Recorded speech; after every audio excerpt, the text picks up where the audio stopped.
we're going to check out the Dodo here. It is a, pretty sure I'm going to butcher that. So give your best pronunciation in the comments. Let me know. Nitro V blade, black PVD coating, and a PC handle. That's an interesting one. Liner lock. So 2.19 inches there on the blade. The Dodo, let's find out what this one is all about, shall we?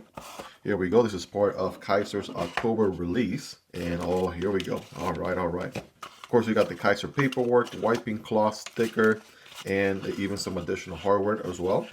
That's nice to see, always included in the box. All right, but here we go. What is the Dodo all about?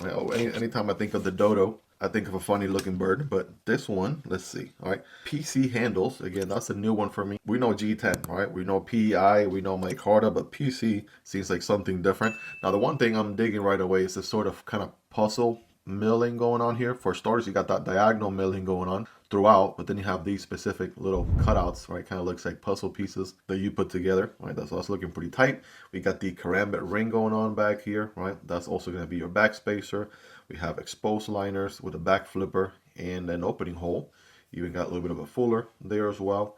So without further ado, let's go ahead and get this puppy deployed here. Here we go. Bam. All right, ladies and gentlemen, that is one interesting blade right there. A little bit of a hawk's bill combined with a cleaver. Absolutely got that going on for sure. Definitely giving me those vibes. Unless I got it completely wrong, absolutely let me know in the comments. We are going to be working with the liner lock here, right? Check out the lockup. We have good access from the show side. Nice and easy to disengage. I would say that lockup is maybe about, hold on, let me go ahead and deploy it again. I would say probably about 15-ish, 15-20% or so. We can see the detent ball from here also, and again, very nice and easy to disengage. A little bit of a shake shot, spidey flick. Yes, we can do that. Thumb deployment, we can also do that as well. And again, a little bit of a shake shotter there on the close. Bam, boom, bada bing, bada boom. So all those different deployment options feel pretty good. Now checking the ergos, yeah, this is going to be a pinky in the ring sort of grip, right? That flipper tab is going to be my finger guard, right? 3 fingers in this area here and then pinky in the ring, right? So that feels good. You even have a little bit of a curvature here for your thumb on the blade, and you have plenty of jimping all throughout the blade as well. So you can get some work done. This grip here feels good.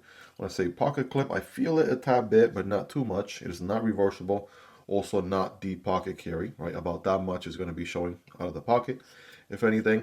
So that feels good. A reverse grip does not feel necessarily as good. Gas station fighting grip, right? With the ring finger in the ring. That also feels nice as well. And the Quoll grip does not feel so good. So when you have a ring, especially with this curvature, there's only 2 grips that are going to feel natural, right? This one right here and this one right there. So again, this one here, very, very interesting to say the least. Again, not necessarily a ton of blade, but this is going to be great for utility cuts, draw cuts, right? As a utilitarian sort of karambit style knife. It definitely fits the bill there, no doubt. Dodo right here, right? Karambit, little liner lock there. We got the original 2, and this is the G10 version, and D2, this is the 14C28N version with aluminum. 2 different blade geometries. Got a beautiful drop point on that one, more like a clip point on this one. Then we got the Mini Bay down here, right? So this one's obviously gonna be a small to mini knife. This one's very medium to large. That one's more of a medium size, if you would. And of course, you already know we're gonna get scientific with it here and see what these are capable of. We got some paper, we got some cardboard, right? And we're just gonna cut to the chase here, no pun intended. Here we go, Dodo first with the Nitro V blade. There we go. Bam, bada bing, bada boom. Yeah, if there were any lingering doubts, right, that blade is definitely gonna go through material, even has a little bit of a recurve, so that's gonna help trap material as it goes through the cut. And yeah, I can definitely go through some paper there, no issues. I still have this thicker cardboard, dual wall piece of cardboard laying around. So that's going to be a little bit more of a challenge for any knife. So cutting diagonally here with the Dodo. Look at that. Oh man, come on now. Bam. Boom. And one last one. I mean, you could feel that obviously you're going through a lot more material. It is a much thicker cardboard, but at the end of the day, it absolutely went through it with no issue. Hope you guys really enjoyed this one. If you made it to the end, you're the real MVP. Hope you guys have a wonderful rest of your day. Take care, and I'll see you on the next one. Either this one or this one. Peace.